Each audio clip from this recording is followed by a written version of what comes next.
Dans ma lettre d'invitation à cet atelier, j'écrivais que le ministère de la Santé publique et de la Population, fidèle à sa mission d'améliorer la situation sanitaire de la population et surtout de l'adapter aux exigences du développement, de la médecine moderne particulièrement, a décidé, dans le cadre de sa campagne pour la réduction du taux de mortalité maternelle, d'initier avec différents secteurs de la société civile des échanges au cours de la thématique de l'interruption volontaire de la grossesse. Le terme avortement dans notre pays étant mal perçu, je préfère moi-même utiliser l'appellation interruption volontaire de la grossesse. Aujourd'hui, c'est avec un sentiment de gratitude que je vous accueille à cette réunion visant à recueillir l'apport de divers secteurs de la société civile pour la mise en place d'instruments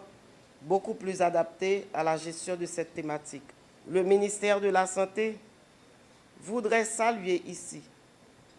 le courage du ministère de la Condition féminine et des droits de la femme d'avoir soulevé ces questions lors d'un atelier organisé sur l'égalité entre les sexes en matière de justice, où Mme Myriam Merlet, de regretter mémoire, pour qui j'ai un profond respect, a proposé des lois dépénalisant l'interruption volontaire de la grossesse dans les cas de viol, dans les cas d'inceste et de danger pour la vie de la mère. N'ayons pas peur de ce genre d'action. N'ayons pas peur d'ouvrir grand les yeux et de penser à y apporter des solutions, car ce sera justice. D'autres militantes ont par la suite discuté avec les membres de la 46e législature de l'opportunité de tels projets.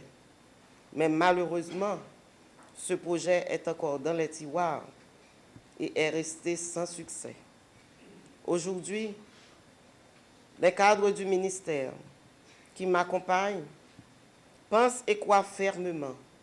que la qualité des participants réunis ici permettra à cette Assemblée d'analyser calmement et objectivement cette problématique dans tous ses aspects afin de lui proposer des recommandations qui viseront à mettre en place les principes directeurs de notre politique nationale de santé,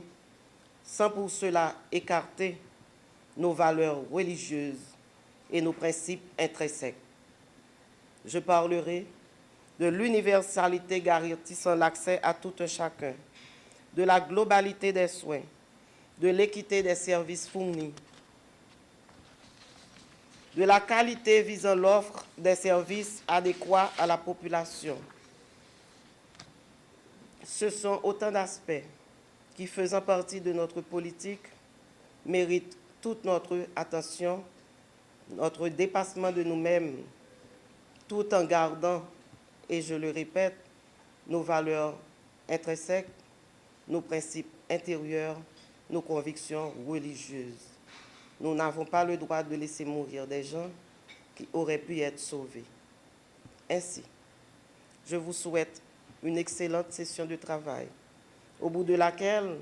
devront sortir des recommandations qui permettront à un comité multisectoriel d'experts de faire une nouvelle proposition de loi à nos législateurs pour qu'ils prennent en compte notre réalité d'aujourd'hui. Sauvons davantage nos femmes et réduisons notre mortalité maternelle, ce sera justice.